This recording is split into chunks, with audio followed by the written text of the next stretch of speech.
When I first encountered what could be called a spiritual path, I had a great desire to get to the top of the mountain,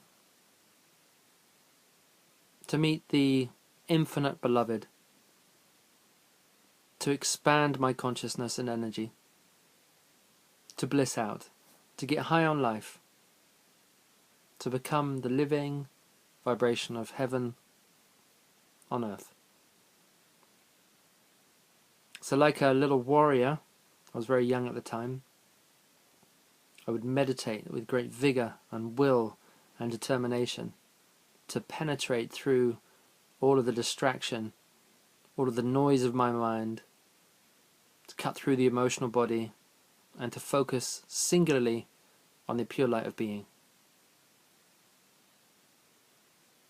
And many times, the arrow of my focus would hit the mark,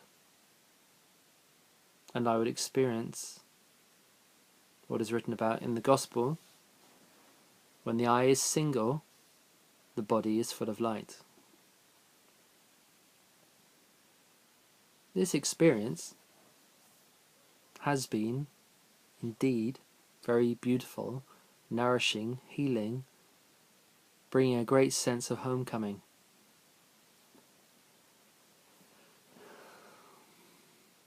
And yet even this left me agitated, dissatisfied, incomplete.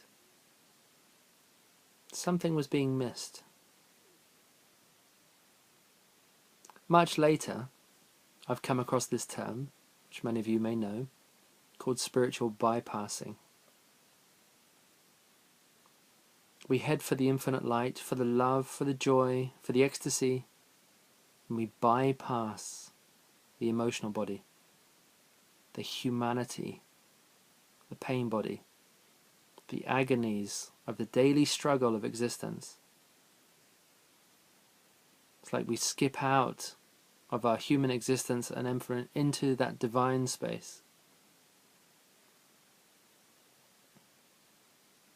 What I've come to realize is that even when you get to the top of the mountain and have the biggest, most glorious vision,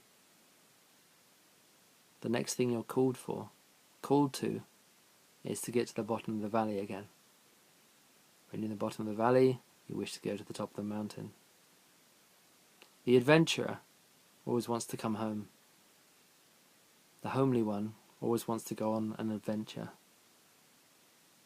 It doesn't have to be an either or. It can be an and situation. And this is coming to a place of integration which I've realized in myself, that my humanity, my emotional body, my inner child, my inner animal is equally as important as the divine being that I am. So becoming a caretaker with my loving awareness for all of my existence, every layer, every atom, every cell, every expression, every thought form, every emotion. So this led me to go into a deeper inquiry into the more uncomfortable feelings, the restrictions, the judgments, the anger, the frustration, the lust, the guilt, the shame, the anguish, the loneliness, the grief, the despair of being human, and to offer deep compassion to all of these emotions.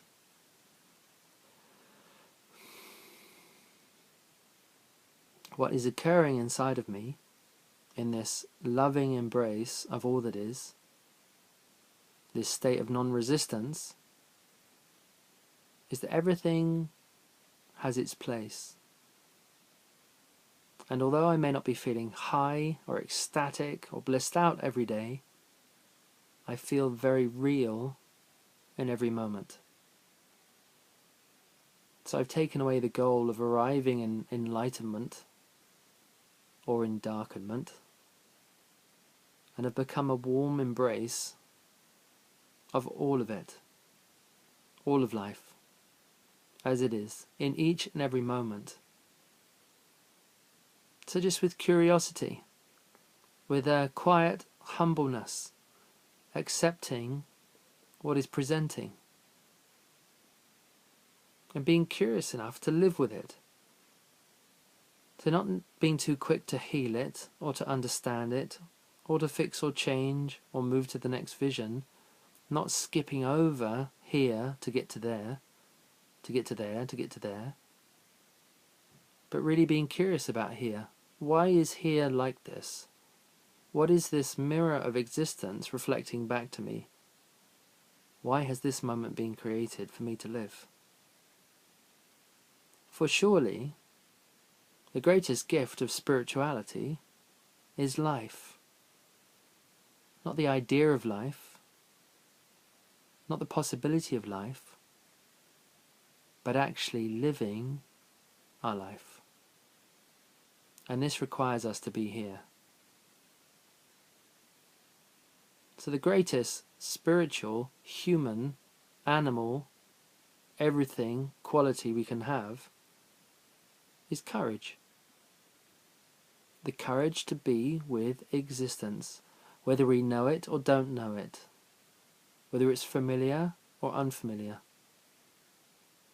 Being warmly curious, radically open, and willing to receive, in deep faith that this moment is a gift for us, for our existence to live.